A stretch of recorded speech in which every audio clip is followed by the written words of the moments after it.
தீபாவளி கதை. தீபாவளி ஸ்டோரி இன் தமிழ். மிகவும் பழமையான நாட்களில் அயோத்தி நகரத்தில் ராமர் என்ற மன்னன் இருந்தார்.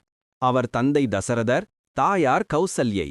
ராமர் தனது மனைவி சீதையுடன் மற்றும் தம்பி லக்ஷ்மணனுடன் 14 ஆண்டுகள் வனவாசம் சென்றார்.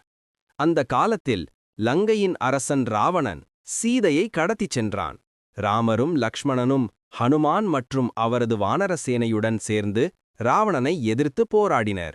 இறுதியில் ராமர் ராவணனை வெற்றி கொண்டு சீதையை மீட்டு அயோத்திக்கு திரும்பினார். அந்த நாள் மகிழ்ச்சியில் அயோத்தி மக்கள் வீடுகளின் முன் எண்ணெய் விளக்குகளை ஏற்றி நகரம் முழுவதும் ஒளியால் ஒளிரச் செய்தனர். அந்த நாளே தீபாவளி அல்லது தீப ஒளி திருநாள் எனப்படுகிறது.